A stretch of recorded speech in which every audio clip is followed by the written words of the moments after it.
Yo, what's going on, y'all? It's Combo Breaker 99. I'm back with another quick video. All right, y'all, I'm back with some sad news here, man. For the boxing world, former three-time junior welterweight world champion Frankie Randall passed away just a few days ago, December 23rd at the age of 59. And for most of the boxing fans out there, they remember Frankie Randall as that fighter that handed Julio Cesar Chavez his first loss back in 94. I remember actually seeing that fight January 29th, 1994. I was still a kid, and I remember Chavez coming into that fight 90-0. And yeah, man, they went to war. Frankie Randall, he handed Chavez his first knockdown and his first loss by a split decision.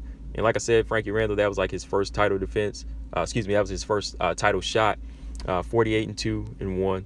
But he went in there, over 50 fights on his resume. First world title shot, went in there, showcased his experience and skill, and was able to beat a 90-0 Chavez, man. But that was a really good fight. I remember that fight as a kid, man. But 4 months later, he fought Chavez again in a rematch, lost by like a technical decision. But since then, he was able to recapture a world title 2 more times and never had like the same highlight of glory in his career after that Chavez fight, though. You know, he boxed well in like the 2000s. I remember as I got older in high school, I would see some more of his fights. And he kind of overstayed his time in the sport. You know, he suffered some hard knockout losses. He fought up until 2005. So he stayed in the sport about 22 years.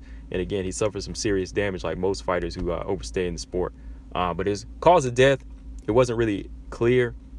I know Randall's son, DeMarcus Randall, said that his father was suffering from pugilistic dementia and Parkinson's, and he was staying in a nursing home. So it had to be like a combination of both of those things that factor into his passing. Because if you're not familiar with pugilistic dementia, it's basically being punch drunk. You know, that's another word for it, like punch drunk syndrome. It's whenever fighters suffer from repeated concussions, you know, taking a lot of blows to the head, going to wars. After a while, you start to have slurred speech. You hear a lot of ex-fighters with slurred speech. Some lose their eyesight, motor skills. You don't see it. A lot of them have trouble walking. Some of them even suffer mental issues. I know some fighters have, you know, had some mental issues from like brain bleed. So it's a serious after effect from boxing. You know, so if you overstay your welcome in boxing, sometimes you take too much punishment. You know, combination of these things can happen. You know, it's a common thing now in boxing. We see fighters staying in the sport a long time. You know, I've talked about it on my Jab podcast. I've talked about it way back when I first started my channel, when I did a video about Matthew Saad Muhammad, which, you know, I'll revisit more of. But I'll talk about Matthew Saad Muhammad. He suffered some of the same things as well. But I just wanted to do this video here to say rest in peace to Frankie Randall, and send out my condolences to his family as well.